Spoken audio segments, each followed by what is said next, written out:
Well, thanks guys, it's definitely the year of the muscle car. Just a few feet this way, the Pacific Ocean. And on the Pacific coast, I'm test driving this, the brand new Mustang Bullit. Well, thanks Nick. This is the Atlantic Ocean behind me and the new Dodge Hellcat Redeye, which happens to have over 300 more horsepower than the Bullit. So which one would you buy? So let's start with the Mustang. Based off of the 1968 movie Bullit, starring Steve McQueen, the new Mustang Bullit shares the same color, dark Highland green, the same chrome, and the same wheel look. For the launch of the car in San Francisco, Ford brought one of the original cars from the movie back to San Francisco for the first time in 50 years, along with the current owner of the original Bullit, Sean Kierman. But when did Sean first get to drive the original? First time I drove it, that's a good question. That would be at the test track in Dearborn, October last year. So when we shot for Lena's Garage, that was the first day I actually drove it. Inside the car is a familiar sight. So I remember the cue ball from the original Bullit, I remember the name, but all of this electronics don't remember. But this car isn't about the electronics, it's about the driving sound and the driving performance. So here are the facts. Under the hood, a 5-litre V8 that outputs 480 horsepower. It is a step above the Mustang GT with about $3,000 of extra kit, starting at $47,000. You can add in options like tech and Recaro leather seats to bring it to the mid-50s, like the one we tested. So why build this car at all? The movie is 50 years old, Steve McQueen has been gone for 30 years, and the GT Mustang that Ford already have is great. Mark Schuller is from Ford. It's all about having that emotional experience. I mean, it's basically the analog Mustang. So it's a stick shift. You don't need the radio. It's all about the exhaust sound and the presence you get. So it's going to be above a GT, not quite to a GT350. The sound of the Bullit is unbelievable. It makes my heart sing.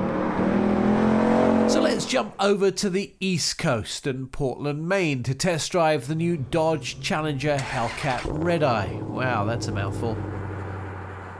Inside the new Challenger wide-body Redeye, this has 322 more horsepower, and the sound is very different. This also comes in an automatic only.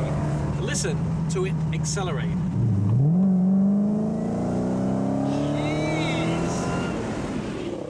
So the Redeye is already winning on horsepower, but before we get into the car, let's take a quick Dodge Challenger recap. First, there was the Dodge Hellcat 4 years ago that broke the mold with 707 horsepower. Then came the Hellcat widebody that increased the width by 3 inches and improved the performance. Next, the Demon with high-octane gas, 840 horsepower. With regular gas, 808 horsepower, but they only made 3,300. Enter the Redeye with a massive 797 horsepower. So how would you recognize a Dodge Challenger Hellcat Redeye when you saw one? Well, Trossel is from the design team. The biggest difference is the new hood. We have a twin snorkel hood versus the center NACA duct that we've had on our previous Hellcats.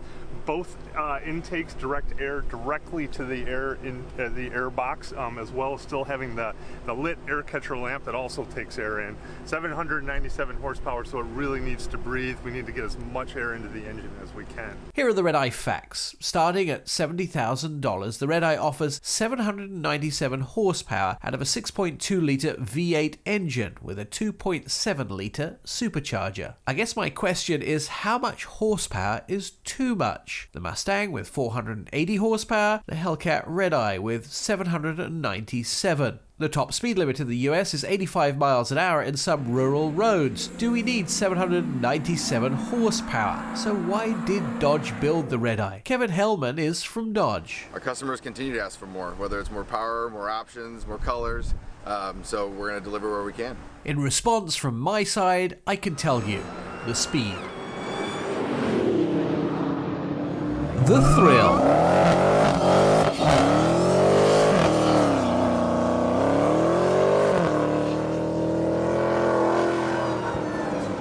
Is worth every penny.